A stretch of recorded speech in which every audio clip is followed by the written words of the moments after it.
Okay, it's me again. This is Lance Ash, and we're gonna go rambling. Oh, well, it's a very productive weekend. Published 2 issues of my online magazine. Finished a painting.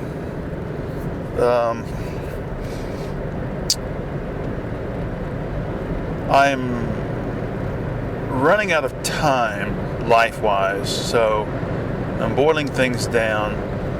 And I think I mentioned this before, but I'm going to just get down to a couple of just a small group of books that I'll just read over and over, like old favorites, you know.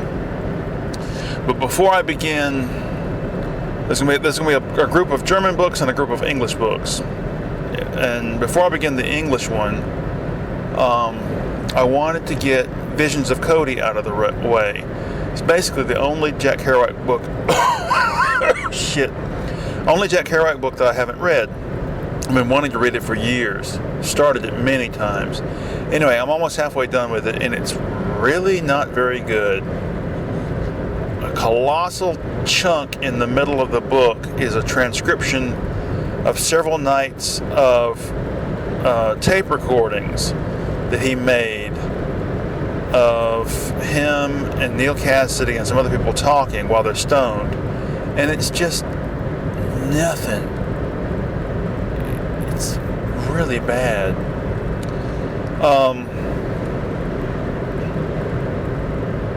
One of the reasons I had a 4-day weekend. One of the reasons I got so much done is because I have established a firm rule: no more computer on while I'm painting. It's just too distracting, and it's too irritating trying to deal with ads and trying to find something worth listening to. So basically, I set up my MP3 player and listened to music, and it worked great. I got more done than I have in a long time.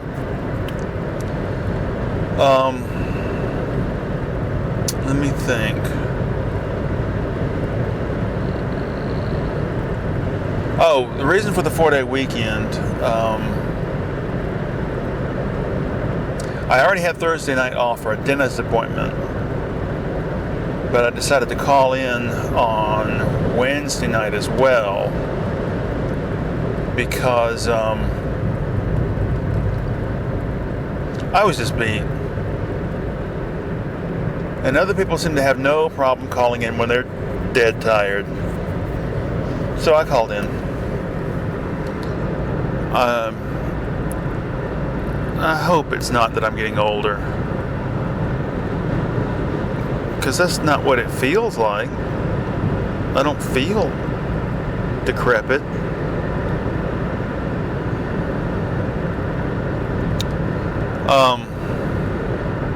The dentist.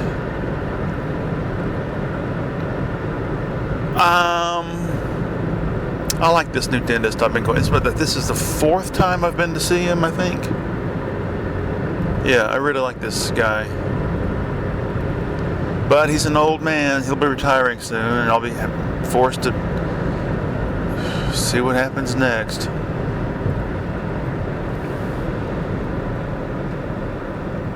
I used to really like my childhood dentist. I like the whole atmosphere of it.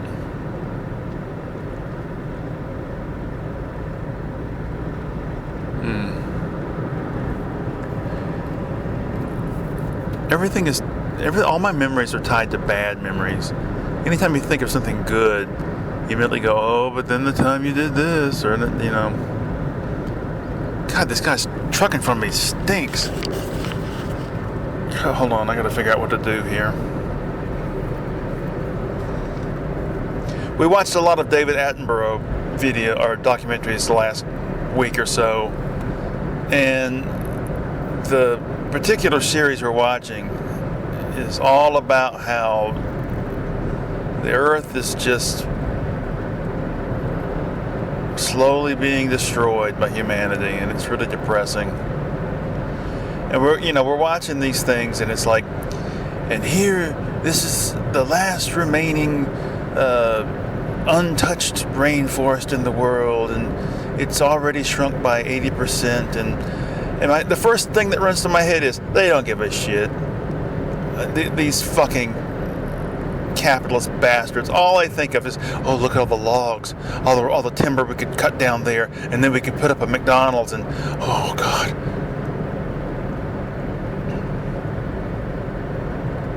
They don't give a shit.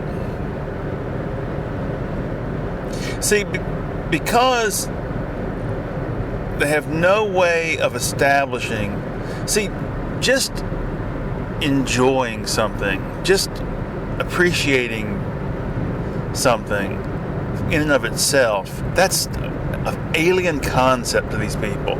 Unless there's a dollar value attached to it, they don't see the point. Yeah, hummingbird, wow, whoop-de-doo. But that hummingbird is worth $155. Now we can see the value of it.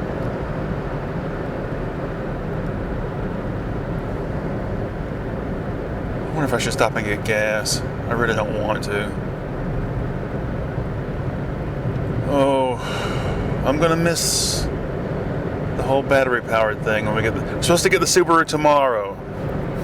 My wife's all worried that they're gonna jerk the rug out from us at the last second. Something will go wrong.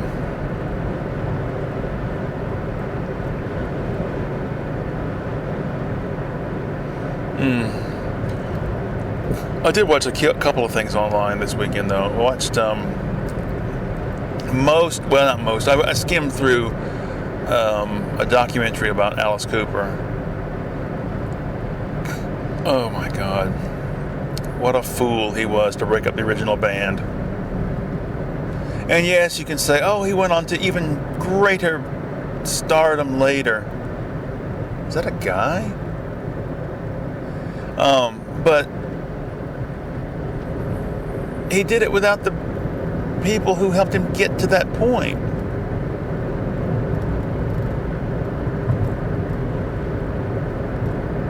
I don't, and it's hard to remember now, but back in the 70s, he was a big deal. And, it's hard to imagine him being an important artist, but he was considered as important as David Bowie or Elton John back in the 70s. Rolling Stones, Paul McCartney, all the big acts back then. Kiss. 70s were a weird time. And I remember them through a child's eye. So for me, all of it came through the television. So it was on a par with Saturday morning cartoons and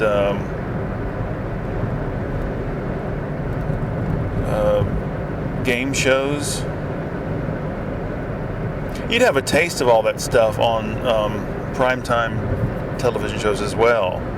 Like, for instance, I remember there was an episode of One Day at a Time where the girls all dressed up as Elton John, and they wrapped spoons, I guess it was, in aluminum foil to make them into microphones, and they were miming to Don't Go Breaking My Heart. Odd time period.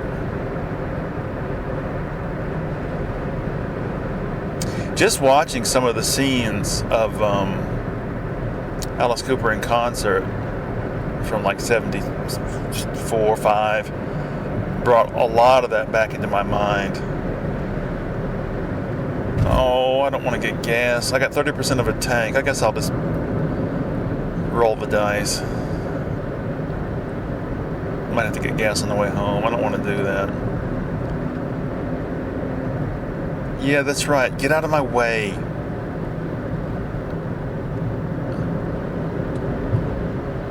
What really burns me up about people who don't give a shit about the destruction of the planet are the ones who do it or have that mindset from a religious angle.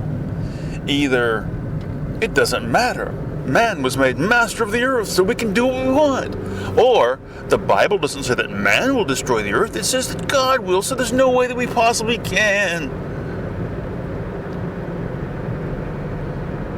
Or there's the George Carlin mindset. We're not destroying the planet. The planet's fine. Okay, dumbass. What we mean when we say planet is, we mean the planet's viability to support human civilization.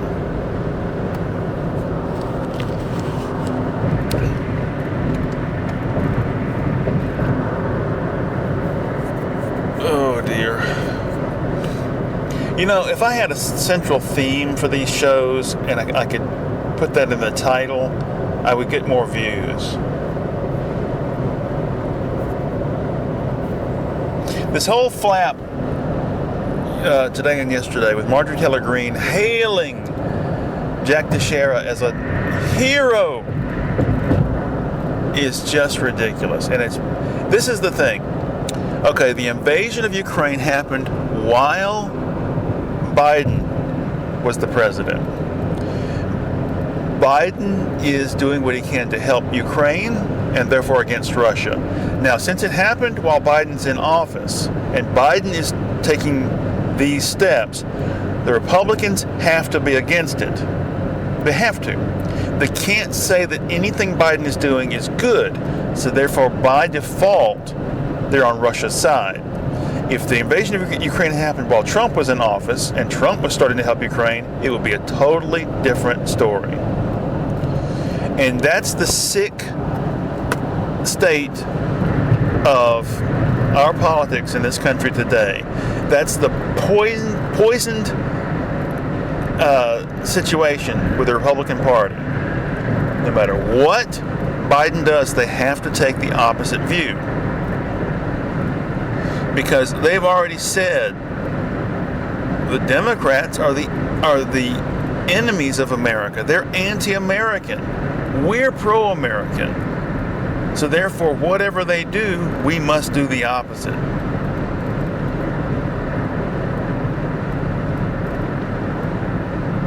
And what is this shit about the information that Jack Teixeira leaked is showing that they've been lying to us? Lying to us about what? It doesn't show that Russia is actually beating the shit out of Ukraine.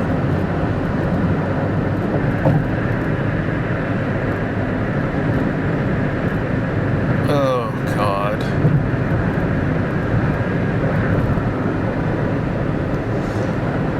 Oh, it's just pathetic.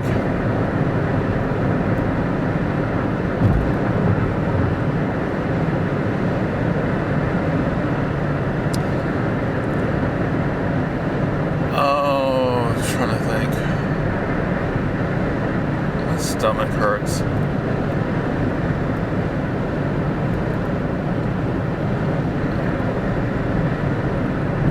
I hope we do get the Subaru today.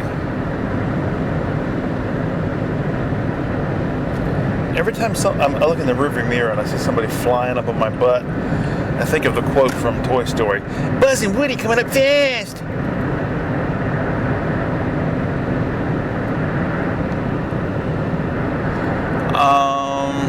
Just a couple of days ago, I reached 25 years with the post office.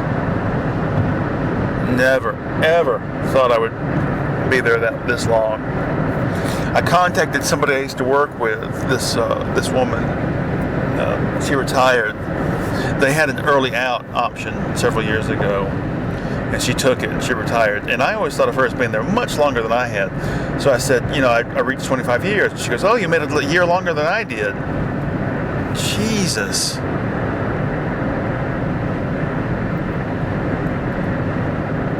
Now I'm the old man.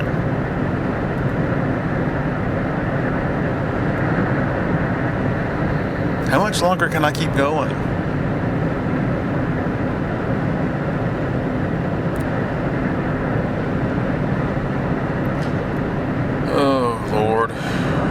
post office.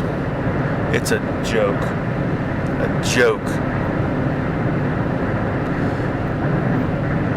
Upper management doesn't know what in the hell they're doing, and the people at the bottom don't know what's going on.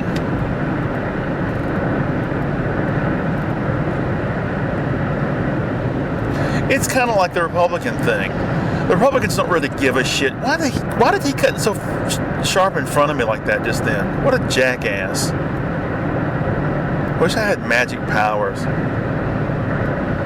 Anyway, the Republicans don't really give a shit about any of these issues. They just think that they play well with the electorate and they want to stay in power. That's all it's about. All they want to do is stay in power so they can accrue financial reward for themselves and their buddies.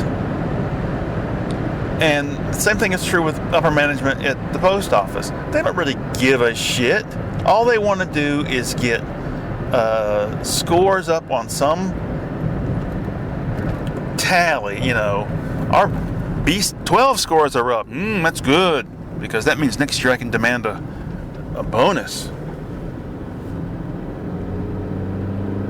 Actually getting the mail into the hands of the customer, that's secondary. They have this new letter sorting system at the facility where I work, and that's all they care about. Any chance they get to siphon off workers from my section to send them up there, that's what they will do. Because it's a brand new system, and we have been privileged to be blessed with this new system. And if we can show that this new system works, well, number one, that'll be such a feather in our cap, and number two, it'll mean that I get to move ahead to some other facility where I can be even a bigger fish.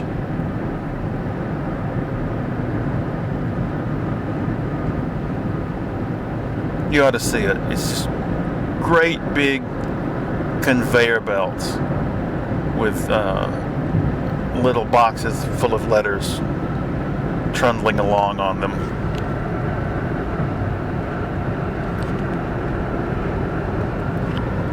Oh dear.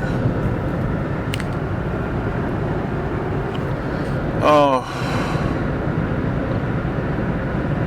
Where the operation I work in is just horrible, primitive grunt work. It's moving stuff by hand, picking up heavy boxes and shifting them over here. It's total nonsense.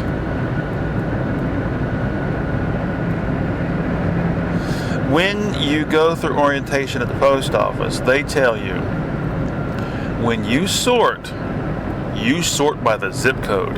The name of the town that the customer has written down, that's bullshit. You go by the zip code. So, somebody could write New York City 90210, and by God, they are going to send it to California. So, a couple of months ago, that we have a recurring problem with some town in New Hampshire has the same, or has a zip that's easily mistaken for one of our zips. So several months ago, I got this box and it said New Hampshire 030 or something like that. So I wrote in big letters on it, New Hampshire, okay? And then a month or so later, I got it back and I recognized it because I recognized my handwriting, okay? So, I can't remember what I did. I wrote on it New Hampshire again in bigger letters. And a week or two later, we got it back again.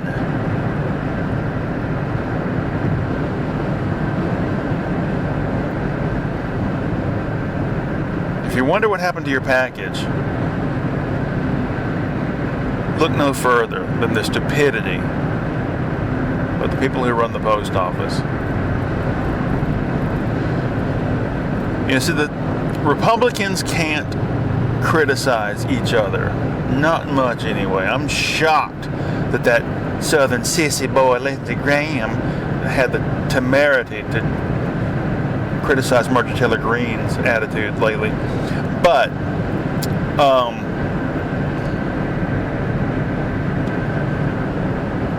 Democrats are able to criticize each other, and I don't have much of a problem with Biden. He's okay, but I do have a problem with him not kicking out Louis DeJoy. I don't understand what is going on with that. It's ridiculous. Billionaire crook who's been put in charge of the very service that's a financial rival to his personal business. I don't understand.